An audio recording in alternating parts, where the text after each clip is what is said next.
ধন্যবাদ দিয়ে শুরু করতে চাই। আমরা গত 23 তারিখে একটা অভিযোগ এখানে আমাদের কাছে এক ভদ্রলোক দায়ের করেন যে তার অটোরিকশা ছিনতাই হয়েছে এবং একটা সংঘবদ্ধ চক্র এই তার অটোরিকশা নিয়ে গেছে। তো পরবর্তীতে যে স্থানে এই অটোরিকশাটা ওই প্রাইভেট কারটা দিয়ে তারা এই প্রতারণাটা করে সেই স্থান থেকে আমরা একটা সিসিটিভি ফুটেজ সংগ্রহ করি এবং স্পষ্টভাবে আমরা গাড়ির নাম্বারটা সংগ্রহ করতে সক্ষম হই এবং গাড়ির মালিকানা যাচাই করে দেখতে পাই যে এই গাড়িটা কে ইউজ করতেছে। ওই সময় ওই গাড়িতে যারা এই প্রতারণা এবং চুরির সাথে জড়িত ছিল ওই গাড়ির ড্রাইভার এবং অন্যান্য সদস্যদেরকে এবং গাড়ি সহ গতকালকে আমরা অ্যারেস্ট করি। ঘটনাটা ছিল এরকম যে এক ভদ্রমহিলা একজন মানে এক জায়গায় যাবে অটোরিকশায়, তো ওই অটোরিকশাটা হায়ার করে কারো মাধ্যমে। তো কিছুক্ষণ অটোরিকশাটা যাওয়ার পরে মহিলা বলে যে অটোরিকশার ড্রাইভারকে বলে যে তুমি একটু আমার কেয়ারটেকারকে 500 টাকা দিয়ে আসো, সাইডে গাড়িটা সাইড করো একটু।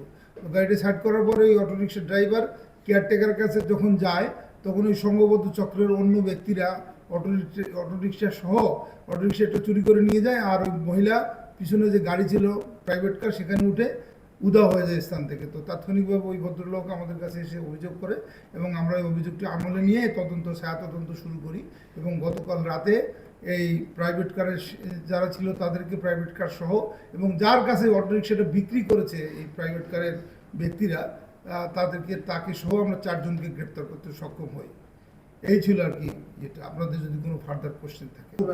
প্রতারণা চক্রের সক্রিয় সদস্য এবং গত 9 মাস ধরে তারা এই কাজগুলো করে যাচ্ছে এবং শুধু ময়মনসিংহে না, বাংলাদেশের বিভিন্ন এলাকায় তারা এই কাজগুলো করে যাচ্ছে। হ্যাঁ, সবাইকে ধরে গেছে।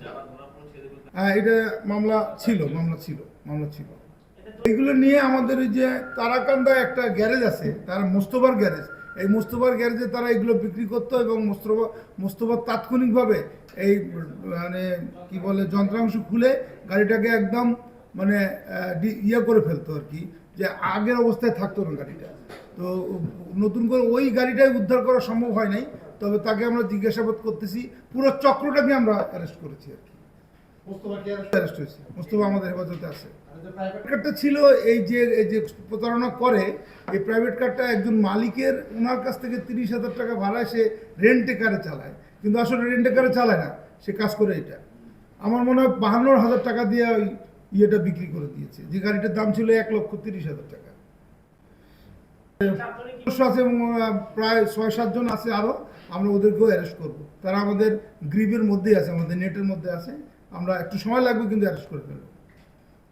ঢাকা থেকেই সবসময় এগুলো মেনে ইয়ে করতে হবে। ঢাকা থেকেই আর কি, কখনো ময়মনসিংহ, প্রতিদিনই মোস্তফার কাছে 1-2টা এরকম গাড়ি যাচ্ছে। তার মানে হচ্ছে যে ময়মনসিংহে একটা পোটেনশিয়াল মার্কেট ওদের, এবং আমরা এই চক্রটাকে ধরার কারণে যেটা হবে এখন, ময়মনসিংহে এই ছিনতাই এবং চুরি, অন্তত অটোরিকশা ছিনতাই এবং চুরি এটা কমবে। এবং অটোরিকশার চুরি খালি না, এর সাথে আবার অনেক সময় অটোরিকশা চালককে জবাই করে হত্যা করে ফেলে। তো এটা নিয়ে আমরা কাজ করছি দীর্ঘদিন ধরে। এই চক্রটাকে অ্যারেস্ট করার ফলে আমরা এই এলাকায় যারা অটোরিকশা শিল্পের সাথে জড়িত, যারা এখানে জীবিকা নির্বাহ করে, তাদের জানমাল নিরাপত্তা রক্ষায় র্যাব একটা অগ্রণী ভূমিকা পালন করে বলে আমি বিশ্বাস করি। দাপুনিয়া ময়মনসিংহ জেলার দাপুনিয়া বাজার এলাকা থেকে আনুমানিক 4 কিলোমিটার দূরবর্তী বরেরা পুল আকন্দবাড়ি এলাকা থেকে